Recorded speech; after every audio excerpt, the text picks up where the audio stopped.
Então é algo muito sério, por isso que eles estão há tantos anos e hoje ganhando rios de dinheiro.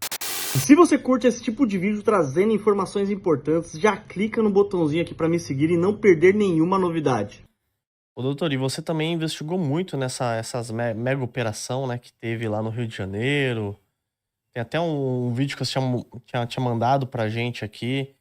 Qual foi o real motivo deles fazer essa mega operação lá? É realmente, no seu ponto de vista, né? Ele é eficaz ou Então, não? vamos lá.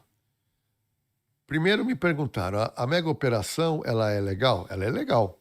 Existia um inquérito policial, a polícia estava monitorando o Morro do Alemão e o Complexo da Penha, a polícia sabia que tinha dezenas de faccionados do Nordeste lá, fazendo uma MBA, fazendo um doutorado, Treinamento. fazendo um treinamento lá, sabia-se disso. E a Polícia Civil localizou um monte de gente e pediu para a Justiça a prisão. Então a Polícia Civil tinha mais de 100 mandados de prisão. Mais de 100 mandados de Mais de prisão. 100. Então, absolutamente legal a operação. A operação foi feita.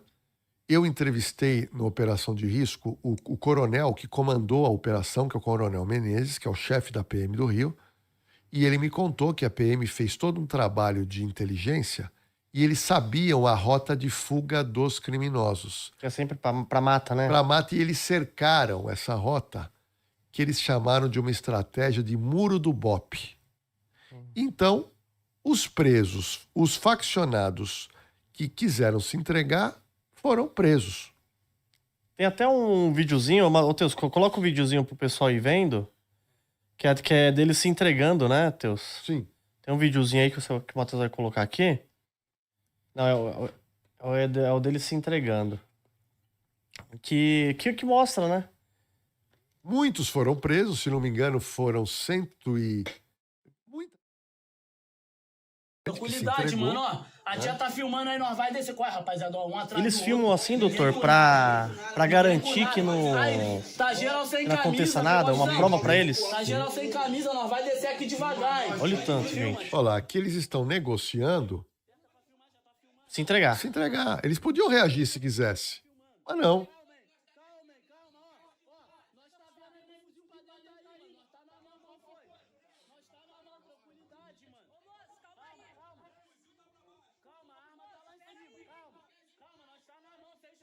Todos esses foram presos. E eles pintam a cabeça de vermelho por causa que é do CV? Então, o Comando Vermelho, eu estou estudando, né? Eu vou fazer recentemente no canal a história do Comando Vermelho, que é a primeira facção brasileira, é o Comando Vermelho. Ah, foi a primeira? Foi o que inaugurou.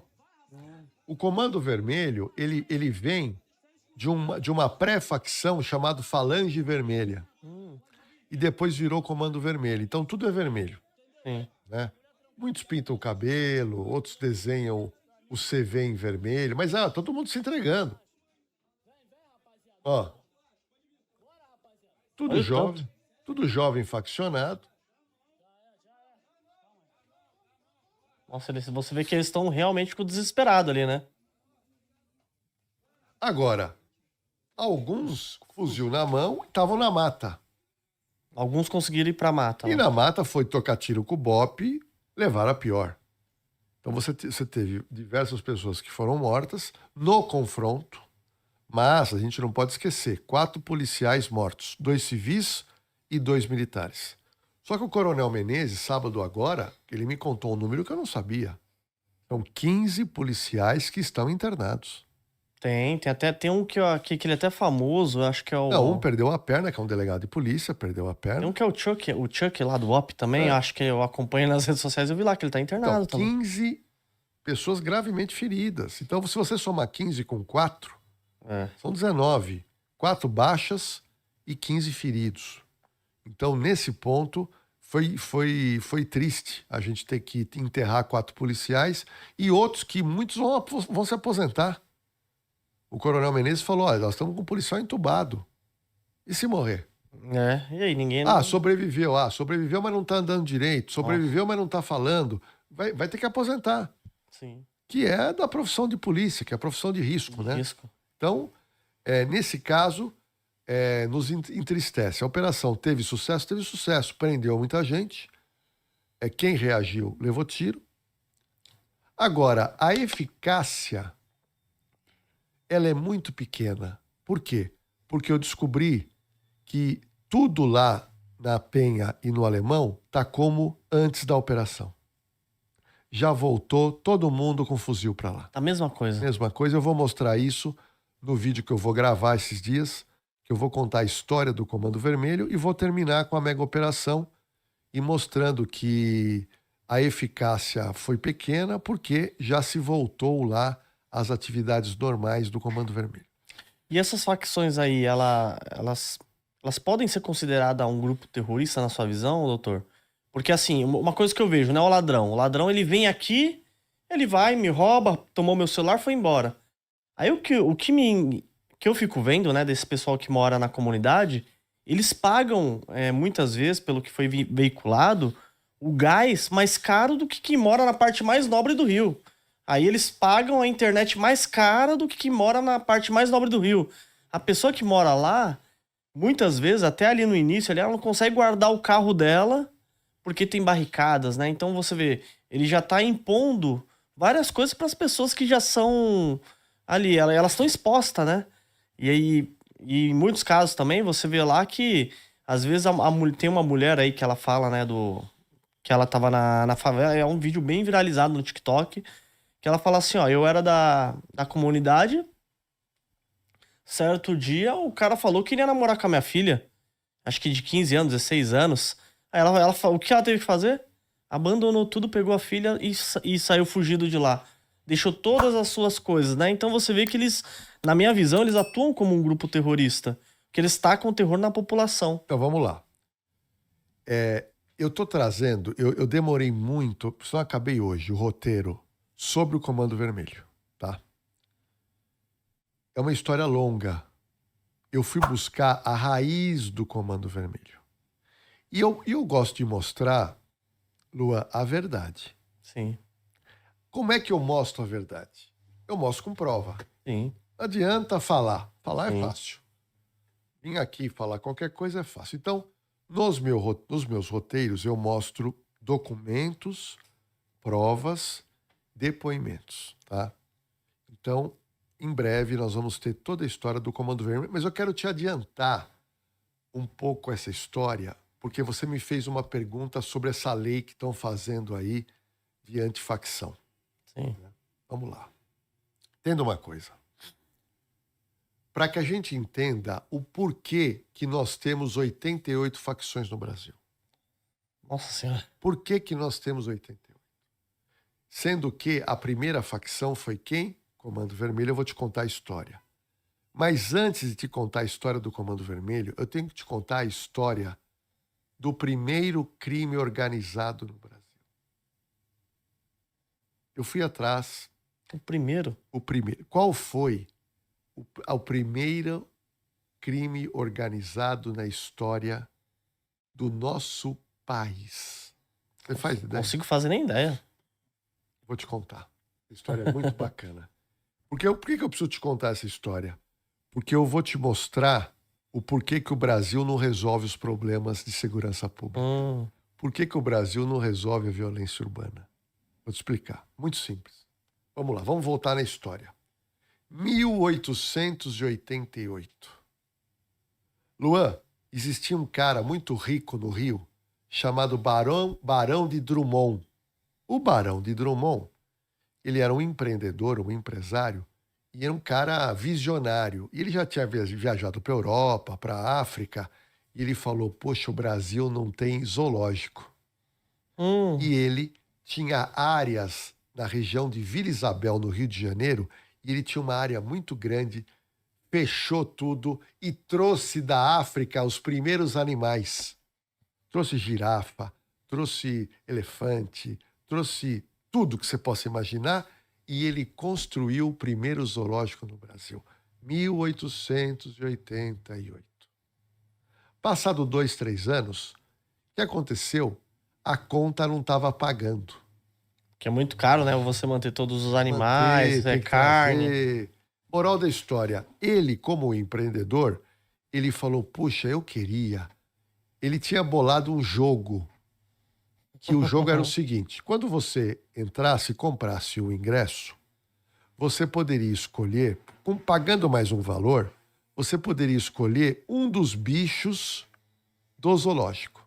Então você entrou, você fala, você quer participar do jogo do bicho? Falou, quero. Ah, então é mais R$10, tá bom. E qual bicho que você quer concorrer? Eu quero concorrer com o rinoceronte. Você ganhava o papelzinho do rinoceronte. Sim. E assim por diante. No final do dia, ele fazia um sorteio. Quem tinha um rinoceronte... Quem acertasse, que era tudo numeradinho, ele pagava 20 vezes o valor da sua aposta. Louco, hein? Ele inventou o jogo do bicho. Por causa do zoológico. Do zoológico dele. Barão de Drummond. Bom, beleza. Muito bom. E aí deu uma levantada no zoológico dele. Então era um zoológico e se você quisesse, você jogava no bicho. Bom, a população do Rio começou a gostar do jogo do bicho. E tinha gente que ia lá, não para ir no zoológico, para jogar. Só pra ir lá e jogar o jogo. Para jogar.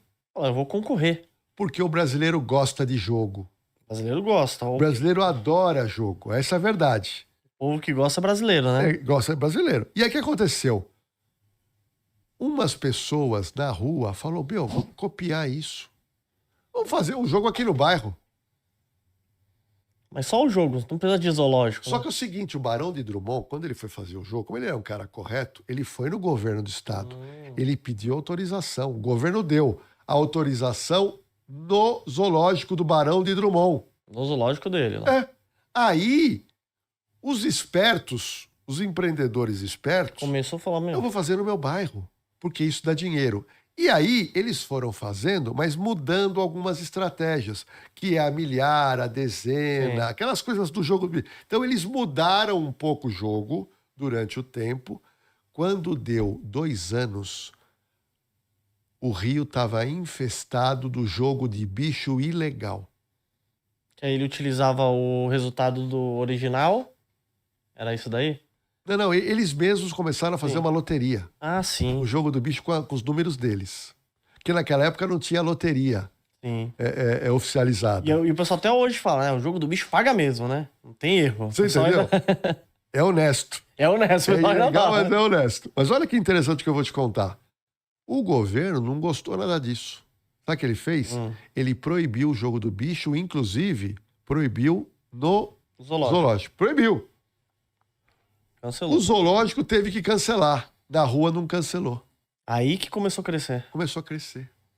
Começou a crescer e aí criou-se a figura do bicheiro. Que era o cara que comandava a área ali. Comandava uma determinada região. Então, jogo de bicho aqui é meu. Então, o Rio de Janeiro, 1893, 94, começou o jogo do bicho. E o jogo do bicho se espalhou pelo Brasil. Em São Paulo é muito forte. E aí eu pergunto para você, Luan, e pergunto para os seus internautas que estão nos assistindo. O governo conseguiu acabar com o jogo do bicho? De jeito, 100 anos depois, mais de 100 anos depois? Aí eu te pergunto, jogo de bicho tem fuzil? Não. O jogo de bicho mata gente? Não. O jogo de bicho obriga as pessoas a comprar gás? Não. O jogo de bicho acabou? De jeito nenhum. Não, e ainda é tão escancarado que qualquer padaria que você vai aí... Então, pera um pouquinho. Então, vamos lá.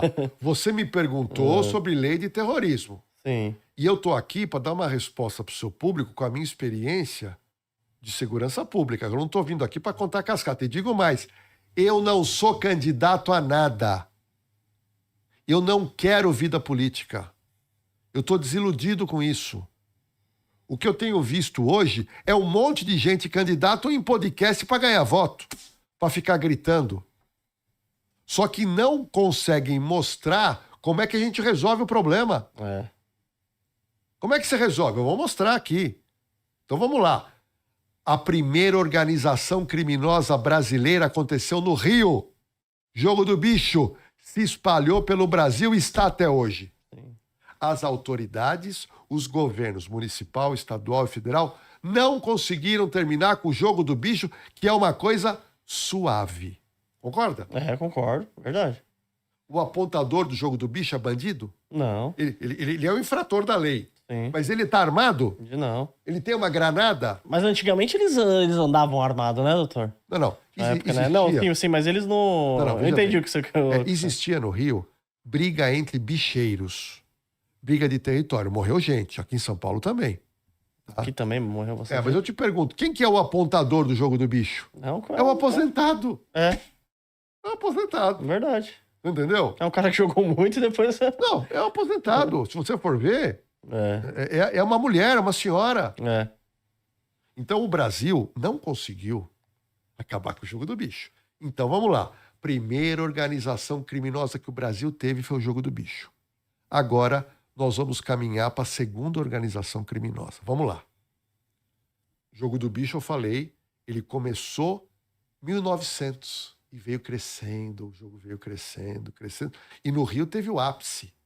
Vários bicheiros famosos. Em São Paulo... Castor de Andrade, né? Tem até uma série dele, né? E aqui em São Paulo, o Ivo Noal, milionário Ivo Noal, falecido, mandava no jogo. Algumas escolas de samba, né? Pessoas por trás ali. Eram tidas como celebridades. Criminosos tidos como celebridades. Olha o país... Que aí eles falavam, né? Como que o Castor de Andrade falava? Ele falava que ele era um infrator da lei, mas não era bandido, né? Não era, mas era... Bom, contravenção, né? Ele falava, né? Eu sou um contraventor. Mas olha o que eu vou te contar. Contraventor é contra a lei. É um crime. Bom, tudo bem. Mas vamos lá que eu vou te contar. Então, década de 10, 20, 30, 40, 50, aquilo vai. Bom, 1964, nós tivemos a deposição de Getúlio Vargas, a queda do governo de Getúlio Vargas. Ele foi encontrado morto num quarto. Eu vou contar em breve, na cena do crime, a história da morte de Getúlio Vargas. Eu vou mostrar que o livro de história está errado. A história é outra. Né? Mas isso é uma outra história. Mas a ditadura militar, ela foi de 1964 a 1985. Caramba. Tá? Então, foi um período grande. Vamos lá. 1960, o Rio de Janeiro criou num lugar chamado Ilha Grande, que é perto de Angra dos Reis, é uma ilha lindíssima. Foi criado um complexo carcerário de Ilha Grande. Aquilo era chamado de cadeia do diabo. Por quê? Todos os criminosos de rua perigosos, estupradores, homicidas, ladrões, todos os perigosos iam para o presídio da Ilha Grande. Era infestado, tinha tuberculose, a comida era um lixo, as pessoas morriam lá, tortura, tudo lá. Presídio da Ilha Grande. Eu vou contar essa história inteira. Beleza. Num determinado momento, vai vendo, 1968, 69, 70. O regime militar combatia os chamados terroristas, que eram aqueles que queriam implementar no Brasil o comunismo.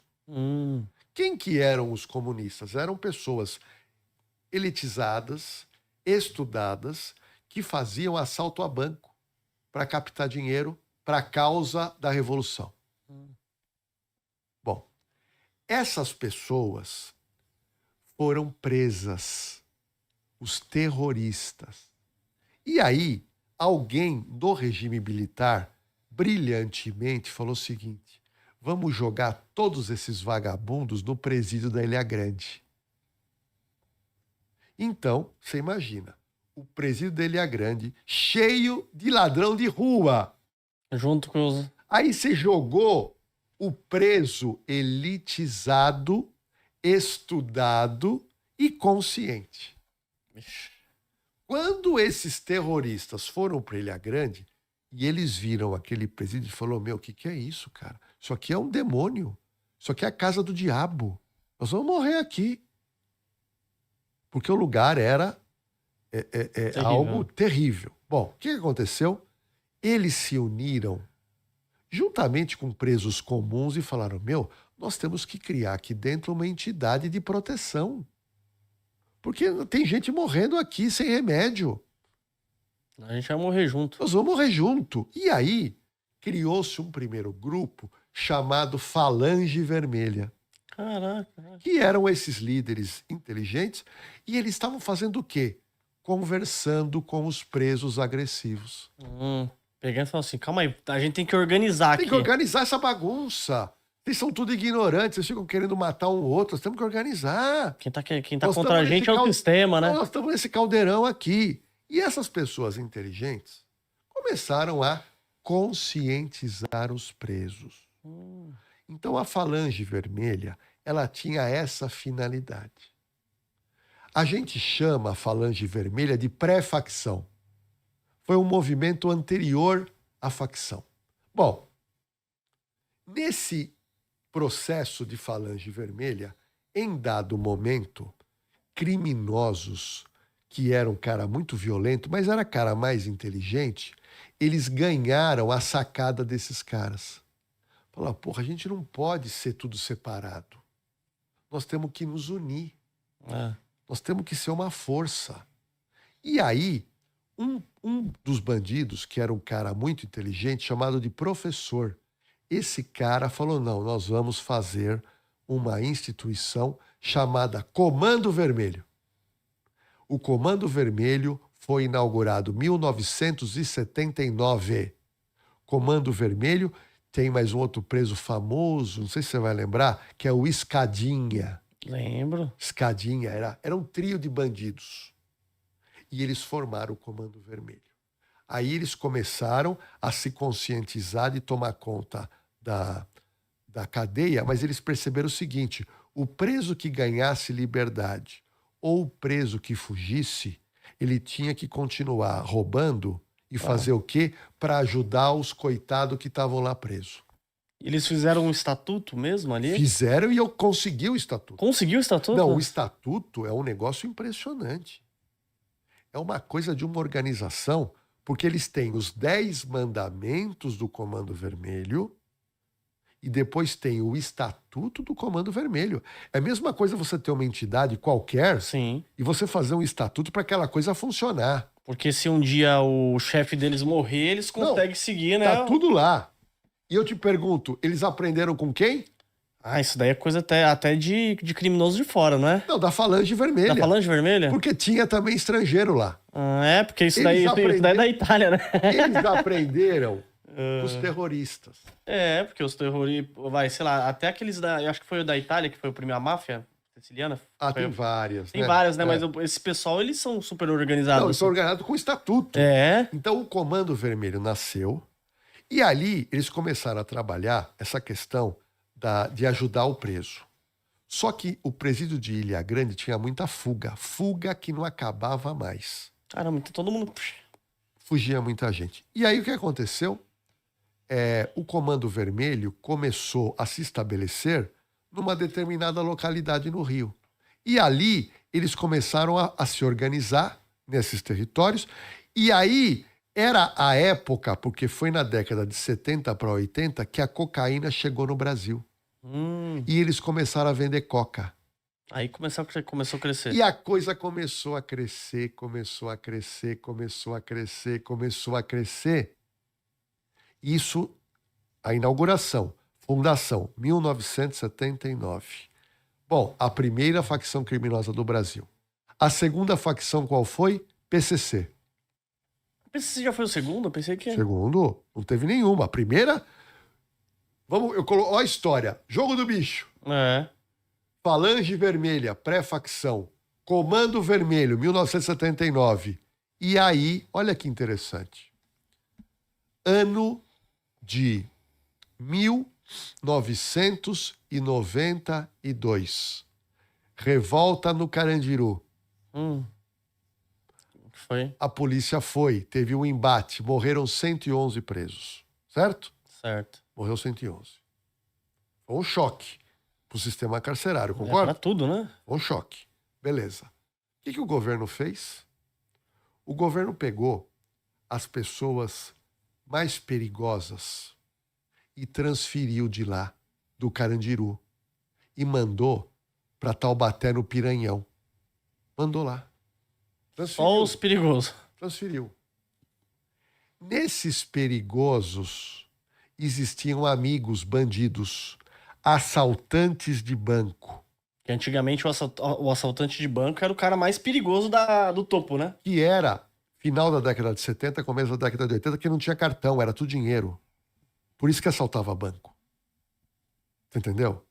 Então, nós tínhamos no Carandiru, eu descobri, um time de futebol composto com 11 jogadores que jogava bola no Carandiru. Sabe qual que era o nome desse time de futebol? Era o primeiro comando? Primeiro Comando da Capital, PCC. Esses 11 jogadores foram transferidos do Carandiru lá para o Piranhão. Conseguiram sobreviver ao massacre. Todo mundo com medo de morrer. Nossa. Cai no Piranhão, tá? Juntaram um monte de preso perigoso, mandou tudo para lá.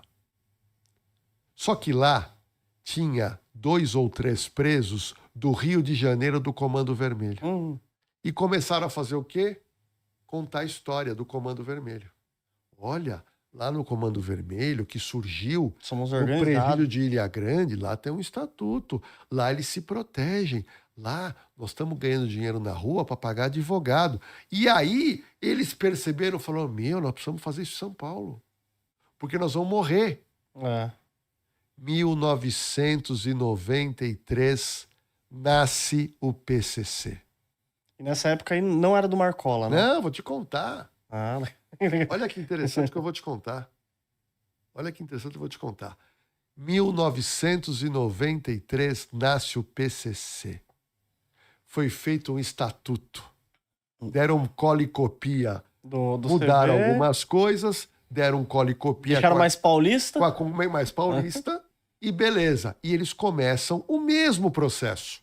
O preso que sair convence os caras lá da rua, começa a ganhar dinheiro, ajuda com advogado, ajuda a família. Se cair aqui tem a proteção da gente, né? E começou sem droga. Aquilo foi só para proteção de preso. Só para proteção de preso. Assim como no Rio. Começou só para proteger preso. E essa época aí, tinha acabado um pouco a rebelião, ô doutor? Por conta Não, do PCC ou não? direto rebelião. Entendi. Porque eles se uniram. Aí eles se acharam mais... Eles se uniram. Bom, vamos lá. 1993. O Marcola era assaltante de banco dos mais espertos, dos mais violentos. Ele foi preso pelo do delegado geral que foi morto, o doutor Rui Ferraz Fontes. Ele foi preso em 1999. Ele foi preso e mandaram ele para onde? Lá pro Piranhão. Pro Piranhão, onde tinha o PCC. Quando ele chega lá, e ele era respeitado por quê? Porque ele tinha feito um assalto na empresa Transprev, aonde em 1995 ele conseguiu roubar 8 milhões de reais em dinheiro. 8 milhões? Então ele já tinha uma fama fora. Tinha fama, porque era assaltante de banco pesado. Esse pessoal não é assaltante de rua, não é assaltante de porcaria, era cara pesado. Eu vou roubar para ficar rico. Tá? Eu não vou ter tempo aqui de contar a história do Dr. Rui, da prisão que eu contei no meu canal. Quem quiser ver, vai lá na cena do crime. Eu conto toda a história da prisão. Mas olha que interessante. O Marcola é preso em 1999. Quando ele é removido lá para Taubaté, ele conhece o PCC. E os caras já abraçou ele de primeiro ou não? Não, e aí começa um processo de convencimento.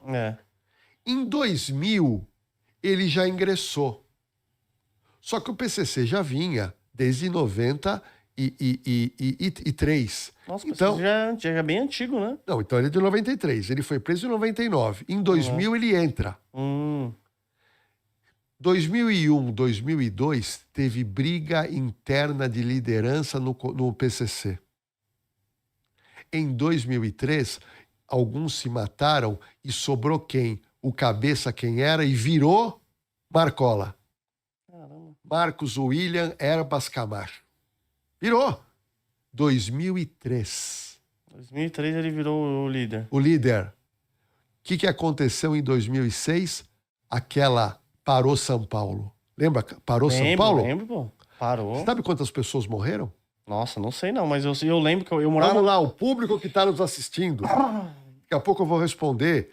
Lei antifacção, lei antiterrorismo, tá ótimo. Vamos lá, 2006, eu vou colocar no meu canal em breve. Parou São Paulo. Você era delegado nessa Eu época? era delegado, eu tinha sido contratado por uma empresa para fazer uma palestra na Bahia. Eu tô na Bahia, Luan, e me informam, que na época não tinha celular, praticamente, me informam que São Paulo estava parado. Eu nem acreditei. Nossa, não é possível. Eu desci em Guarulhos 8 da noite. Quando eu pego o meu carro e entro na Marginal Tietê, não tinha um carro na rua.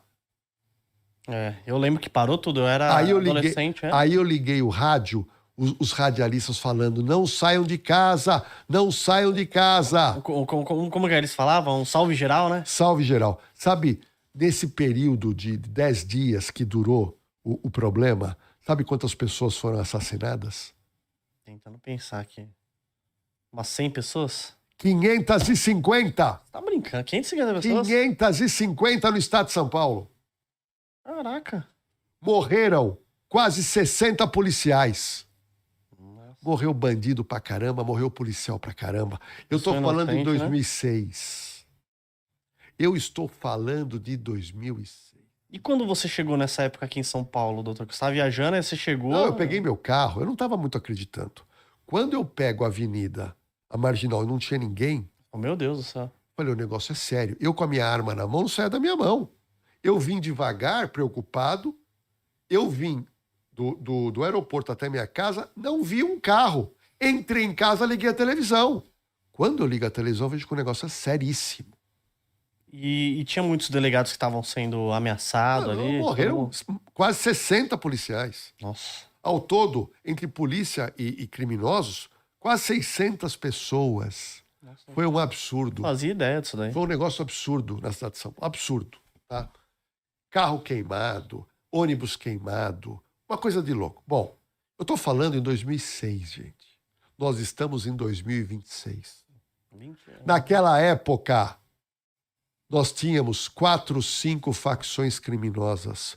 Hoje nós temos, você que está me assistindo, 88. Só aumentou. O faturamento do PCC mensal hoje é calculado em R$1 bilhão. Nossa, maior do que muitas empresas da Bolsa. O faturamento hoje do Comando Vermelho é em torno de 600 milhões por mês. Hoje, 88 facções criminosas. Só cresceram, né? O PCC, hoje, no Brasil, tem cerca de 40 mil membros. O Comando Vermelho, 30 mil membros.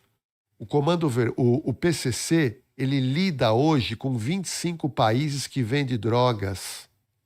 O PCC vende 75% das drogas para fora e 25% para abastecer o Brasil. E aí, a pergunta que eu quero fazer antes de te responder. Estão discutindo o sexo dos anjos ou não? Verdade, é uma coisa que não vai... Espera um pouquinho. Eu contei rapidamente a história do crime organizado no Brasil. Só cresceu. Cresce, cresce, cresce, cresce, cresce. PCC é a primeira força. Segunda força, Comando Vermelho. E muitas vezes eles trabalham em conjunto. Eles não brigam mais entre si, né? Não. Por região. Por quê? Porque quando você organiza, você elimina a briga. Ó, esse daqui, Então você elimina a briga. Então hoje eles trabalham com cocaína, com drogas, com armamento. Hoje, como você disse, eles lideram essa venda de gás, essa venda de internet, essa venda de sinal para televisão aberta. Eles dominam algumas áreas. Então, eles passaram a ganhar muito dinheiro. Aí, vem, quando no Brasil é assim, aconteceu um fato grave, para mudar a lei. Ah, vamos mudar a lei. Aumenta a pena. Aumenta a pena. Espera um pouquinho. Em 2024, aumentaram a pena do feminicídio de 20 a 40 anos.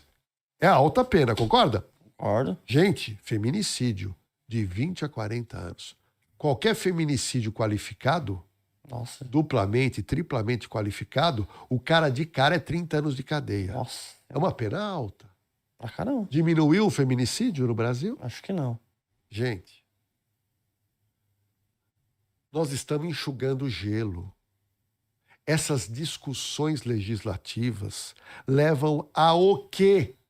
Me fala. Não vai mudar, né, doutor? Não, espera um pouquinho. Eu contei rapidamente essa história.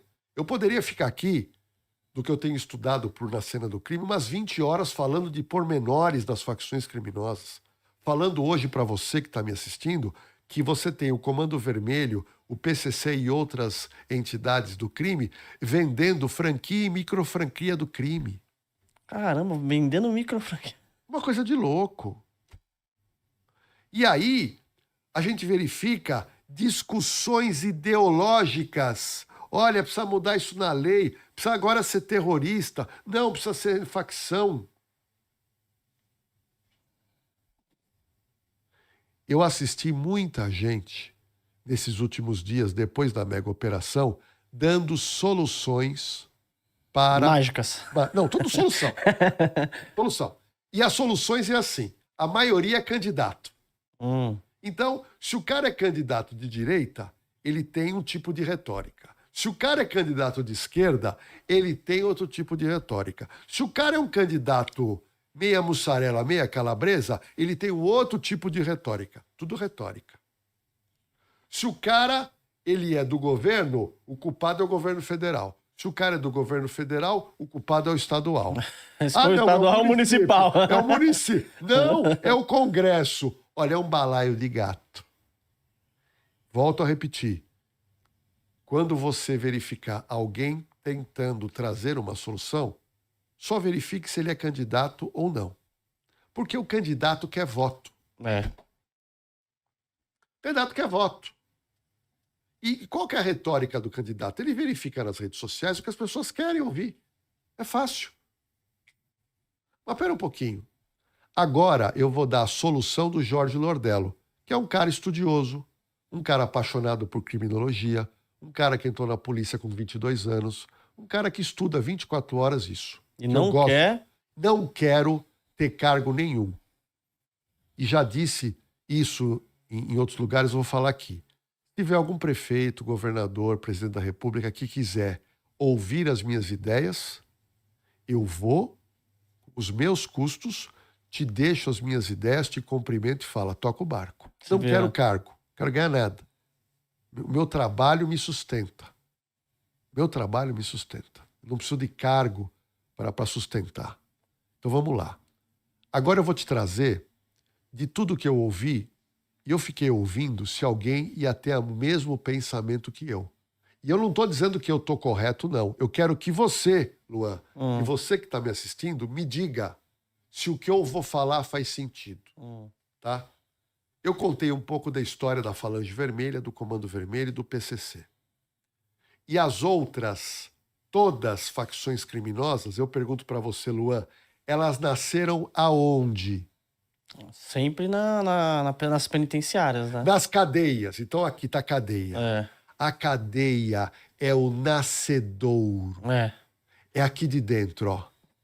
Ele nasce aqui e aí ele pula para fora e fica os dois. Sim. Então, olha que interessante. Ele nasce aqui. Aí ele conseguiu a liberdade ou ele fugiu. Ok? Aí ele está na rua. Quando ele está na rua, como ele faz parte do Comando Vermelho, como ele faz parte do PCC, ele sabe que tem que ajudar os irmãos. Sabe por quê? Porque tem um estatuto. Se você não seguir o estatuto, você morre. Então tem um estatuto para seguir. Não é de boca, tem estatuto. Então, aí ele sabe que ele está na rua. Mas se ele for preso, ele vai para onde? Cadeia. Ele volta para o nascedouro. Ele volta para onde? Para o lugar onde ele foi criado. Aí ele ganhou liberdade, ele vai para a rua. Aí ele fugiu da cadeia, ele vai para a rua. Ah, eu fui preso. Eu volto para a barriga da minha mãe, que é a cadeia. Ou seja, se o governo municipal, estadual e federal quiserem realmente dar um choque de gestão e você começar a balançar as estruturas das facções criminosas, nós temos que ter uma renovação no sistema penitenciário. No Rio de Janeiro, que só tem cadeia velha, quando você é preso, você tem obrigado a preencher uma fichinha dizendo assim: você tem afinidade com alguma facção criminosa? Se você não for de facção, você não responde.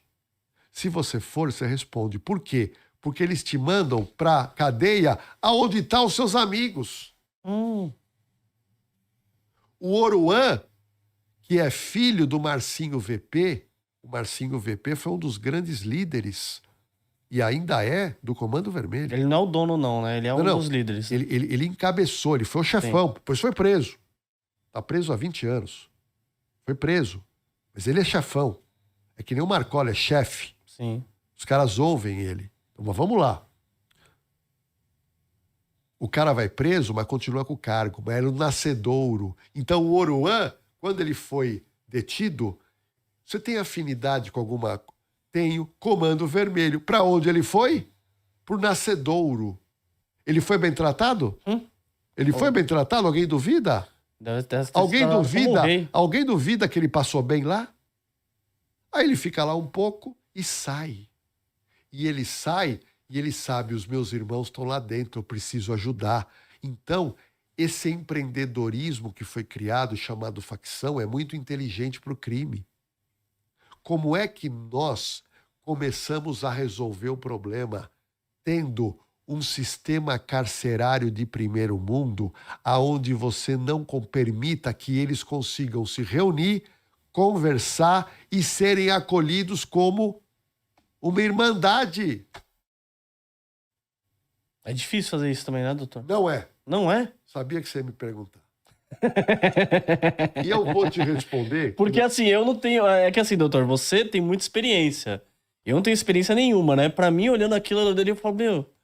Como eu não consigo ter ideia de como fazer isso. Então, mas é por isso que tem que ter os especialistas. O especialista é para dar uma solução. E nessa área eu sou especialista, sou estudioso em segurança pública e em Já trabalhou muitos anos privada. Eu fui diretor de cadeia, né? Eu sei como funciona. E eu vou te explicar que é relativamente simples. Quando a gente fala em solução de cadeia, precisa de dinheiro. Muito, né? E eu vou te falar, construir cadeia é barato. É barato. Por que é barato? Porque as cadeias são construídas em terrenos públicos. É verdade.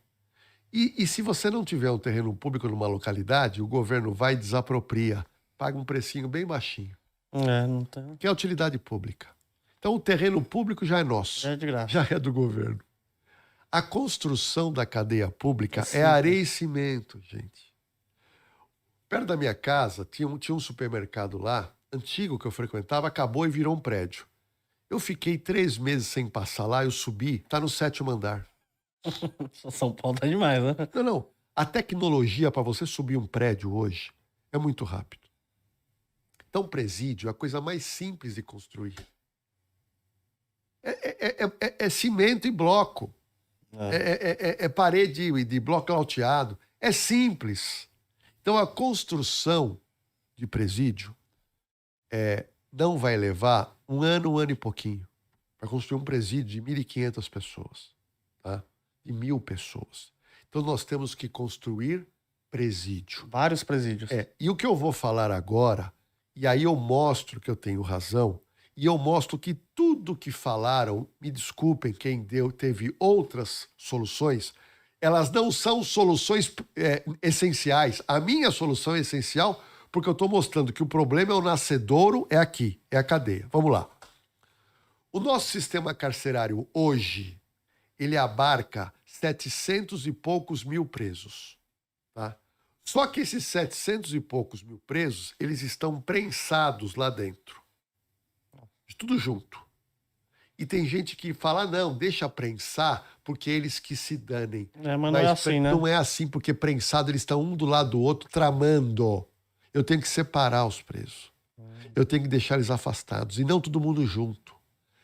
Ou seja, o sistema carcerário brasileiro hoje tem um déficit carcerário de 250 mil vagas. Então você tem 750 mil presos, só que era para ter 500 mil. Está socado 250 mil. Sim. Então nós já estamos com um problema de 250 mil vagas. Vai somando. Segundo problema, antes de vir aqui, eu entrei no site do CNJ. Lá você consegue ver quantos procurados hoje pela justiça estão soltos no Brasil. 350 mil. Caraca, 350. Então, 350 mil bandidos que estão livre e leve soltos na rua com mandado de prisão. Então vamos somar 350 mil, Mas, com mais 250 mil faltando, nós chegamos a 600 mil vagas. Isso para ter um sistema bom, mas justo. Justinho. Só que eu não posso ter um sistema justo porque eu preciso prender mais gente. sim. Porque tem gente que precisa ir para cadeia. Então, qual que é a minha ideia?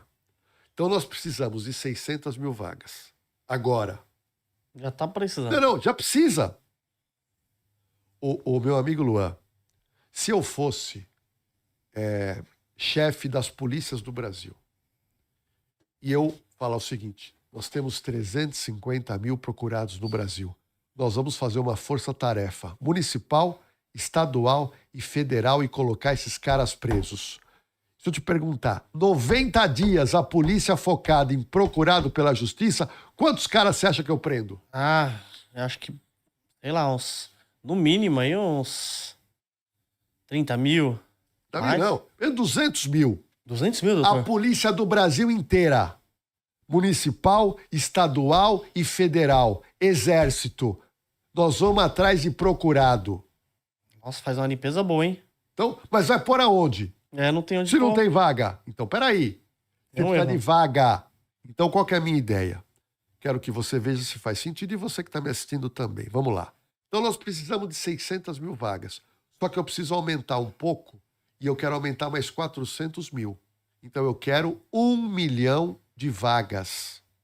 Esse 1 milhão de vagas, com uma força-tarefa municipal, estadual e federal, eu consigo em 2 anos. Construção. Pum, pum, pum, pum. É barato. Tá? É barato. Por que é barato? O criminoso preso é barato. O criminoso na rua é muito prejuízo. Caro, né? Criminoso na rua é um prejuízo danado. Aí, qual que é a minha ideia, especialista? 2 anos para construir presídio. Pau. Rebenta.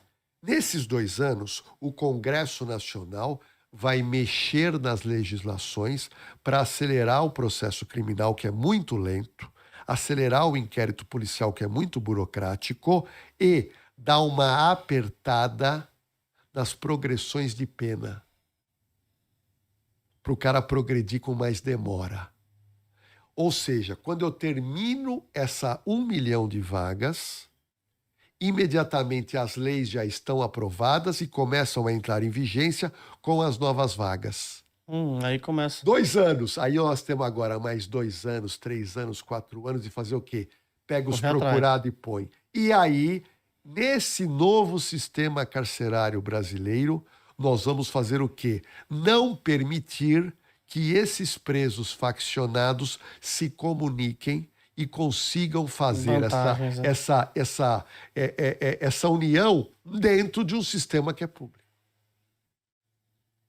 Então, eu entendo que a única, que eu chamo de solução primária, construção de presídio, em seguida reforma da lei, em seguida todo mundo prendendo ladrão.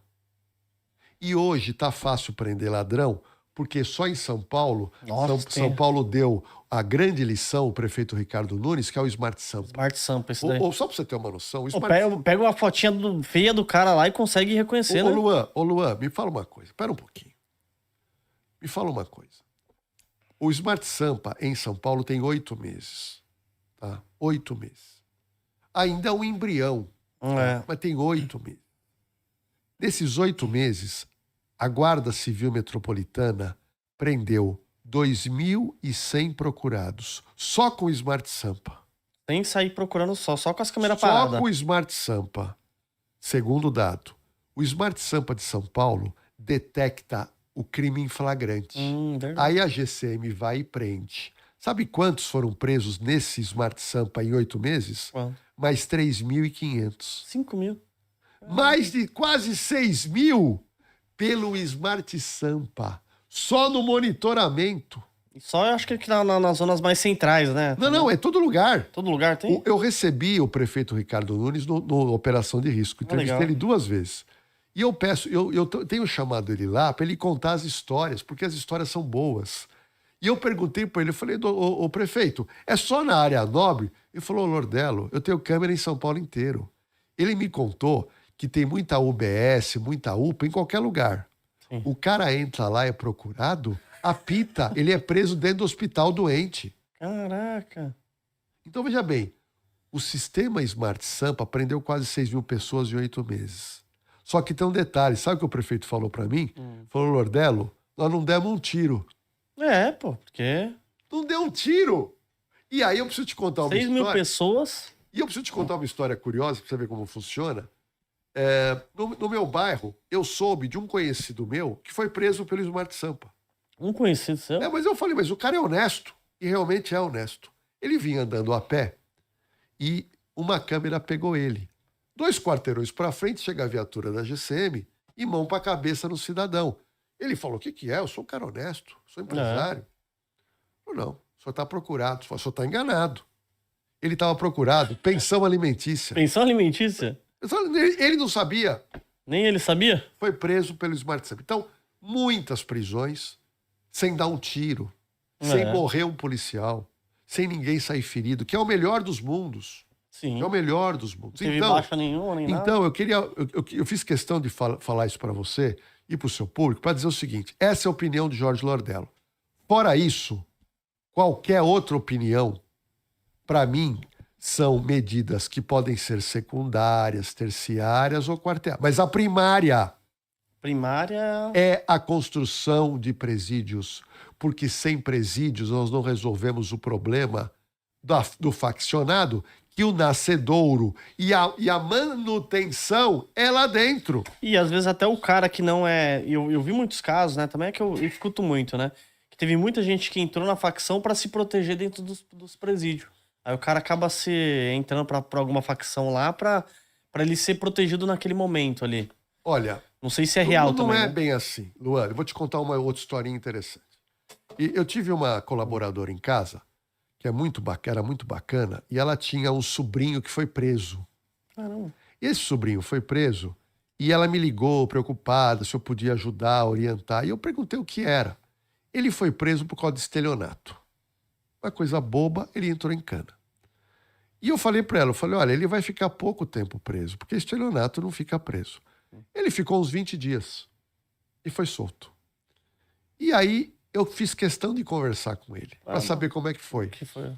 E ele me contou o passo a passo como foi. Então quando você chega no presídio, a polícia te corta o cabelo, te corta a barba, você é fotografado, você é planilhado e você ganha, a sua roupa é tirada de você, você ganha a roupa do presídio. Beleza. E aí abre-se a única porta de entrada para ele entrar. E ele entrou. Quando ele entrou, ele foi recepcionado por um RH do PCC. Ele fala, e você fez o quê? Não, chamou ele para uma salinha, ele me contando. É? Falou, Lordello, fui chamado lá, todo mundo sentado. Qual o seu nome? Onde tá? O senhor está preso por quê? Eu estava fazendo um estelionato. O senhor já foi preso alguma vez? Não. Você trabalha? Não, eu estava desempregado, mas eu trabalho. Aí levantaram a ficha dele. Puxaram a capivara dele. Quando puxaram a capivara, viram que o cara Ele não é do crime. Ele não é do crime. Na gíria do bandido é um trouxa. É um trouxa. Foi preso, é um trouxa. O que o PCC faz? O PCC não quer. O PCC quer qualidade. Comando Vermelho não quer quantidade. Quer qualidade. Eles escolhem a dedo. Não é mais assim. Porque é a irmandade. Eu vou gravar agora na cena do crime, eu vou narrar o Estatuto do Comando Vermelho. Caramba. É uma coisa muito bem feita. Eles não querem, eu ouvi isso de faccionado, não queremos quantidade, não. Queremos qualidade. O que é qualidade? É cara ponta firme. Sim. É cara que nunca aguenta. é cara que não dá banho de grana na facção. Esse cara é que eles querem. Não é drogado, eles não querem drogado. Eles não querem drogado. Não quer cracudo? Eles não são burros. Uma instituição que fatura 1 bi por mês não é burra.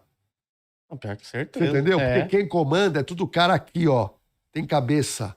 Cabeça de empresário do crime. Provavelmente eles devem ter fintechs aí no meio, né, doutor? Deve então, ter uma... esse garoto trouxa, o pessoal do PCC pegou ele e falou, o negócio é o seguinte, deram as normas para ele da cadeia e falou, você vai ser o faxina. Você vai faxinar. Ele de boa. Então ele ficou fazendo faxina. Como ele era um bom faxina, era um cara bem assim, atencioso, deram um celular para ele ligar para quem ele quisesse. Acredite se quiser. Essa foi... Então é o seguinte, estão criticando, é a lei da... precisa mudar a lei de terrorismo. Não precisa ser lei de terrorismo, tem que ser a outra lei. Tá bom. E o celular dentro da cadeia, pô? Dentro da cadeia. Não conseguem colocar uma antena fora para... Não, aí vem o outro lá, especialista do Rio. Não, precisa comprar mais carro blindado. Precisa comprar. Precisa. Mas eu chamo de a prioridade primária é a cadeia. Se você não mexer nisso, nós continuarmos com esses presídios velhos, aonde, volto a repetir, quem está dominando o presídio é a facção. Esse moleque trouxa ficou lá, ganhou um celular, ligava pra mãe dele, ligava pra namorada. Trocava uma ideia. Isso é porque é um trouxa. Imagina quem é o... Agora, quando entra um cara em que eles percebem que o cara tem pegado, o cara é inteligente, aí eles vão convidar para fazer parte da comunidade. Aí a pessoa vai ser irmão de crime. Aí como que é? Ô, doutor, você já viu como que, assim, como que é o batismo deles lá? Olha... Você sabe como que é ou não? Eu vou te contar um negócio interessante. Eu já fui convidado umas 3 vezes para ser maçom. Né? Sei. E eu não tenho interesse, gosto, já dei curso, já dei palestra na maçonaria, mas a primeira vez que me perguntaram se eu aceitava ser maçom, eu falei, mas como é que funciona? Eles me explicaram assim rapidamente, e aí o cara falou, olha, se você aceitar, tem um batismo. E ele me contou o batismo, e eu não gostei do batismo. Então, eu peguei e falei, olha, eu trabalho muito, vocês fazem reunião à noite, e eu não me interessa, mas eu gosto da... Você dispensou ali cuidadosamente, né? Porque eu não... O maçom, toda semana tem reunião. Sim. E eu tenho trabalho à noite, então para mim não dava. Mas o conceito da maçonaria é um conceito de organização. Você entendeu? A maçonaria está no mundo inteiro, por quê? Porque eles são organizados. Eles têm estatuto. Você vai subindo nas hierarquias. E aí eu contei essa história, eu vou contar no meu canal, na Cena do Crime. Tudo começou com a Falange Vermelha, que era cara estudado, assaltante de banco terrorista, que criou lá o estatuto. Então, eles têm o batismo. Tá? Eu já me contaram o batismo. Tá? Como eu tenho ido em cadeia pública. Sim, pessoal. E quando eu tô indo lá como historiador, como especialista. Você quer conversar mais, quer entender, né? E já me contaram. Tá? Preso me contou. Mas eles me contaram, mas eles me pediram, olha, eu vou te contar, porque a gente conhece um pouco de você, você é um cara sério. E eles falaram o seguinte, falou, não divulga. Eles não gostam. Não divulga. E eu cumpro essa... Sim, essa assim não. como eu não vou te contar para você como é que é o batismo na maçonaria.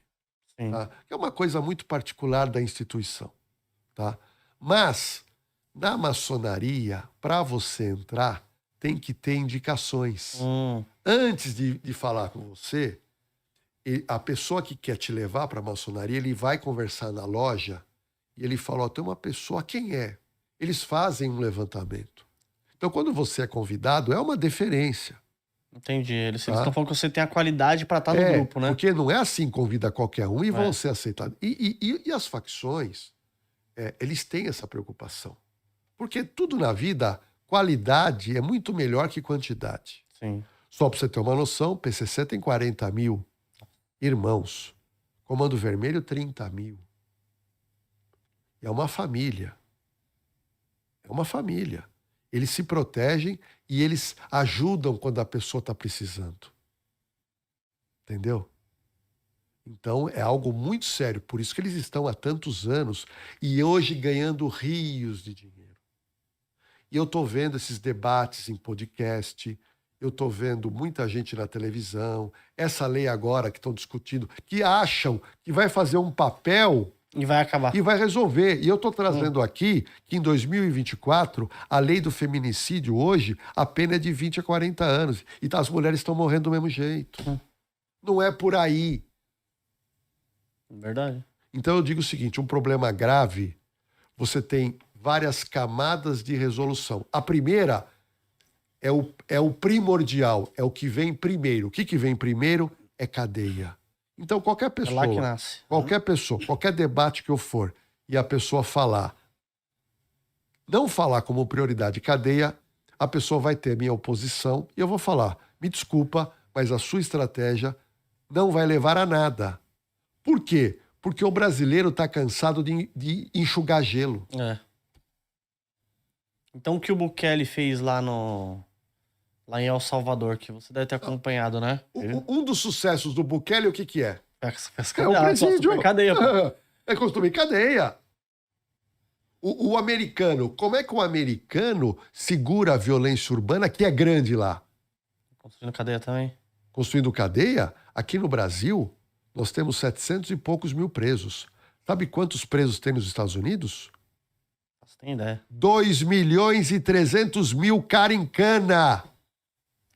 Sabe quantas pessoas tem nos Estados Unidos cumprindo prisão na rua? Mas a prisão na rua lá não é como aqui que você mete uma tornozeleira ou solta o cara e o cara vai assaltar. Sim. Lá é vigiado. 4 milhões. Porque lá o cara solto na rua para cumprir uma condicional é como se fosse preso. Qualquer gracinha ele tá em cana.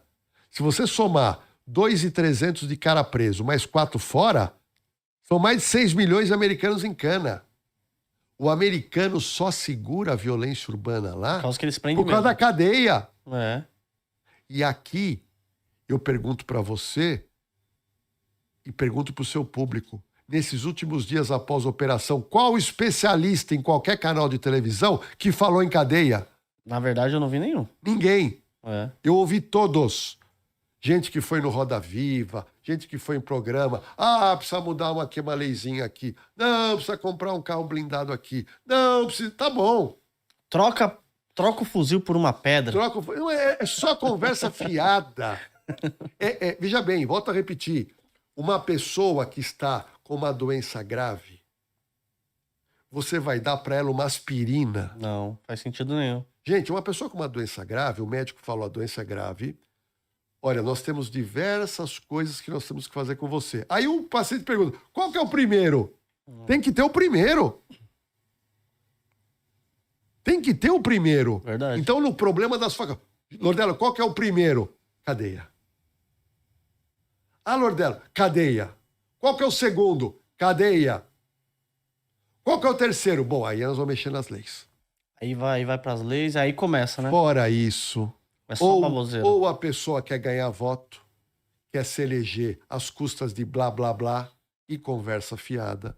Ou a pessoa vai num programa, vai num podcast e ela é meio leiga e quer dar um palpite. E ela fala sem índole de querer enganar. Agora, o problema, na minha opinião de especialista, começa, como fez o Bukele, é sistema carcerário aonde iniba e proíba essa teta que é hoje a cadeia para dar de mamar e manutenção de facção criminosa. É.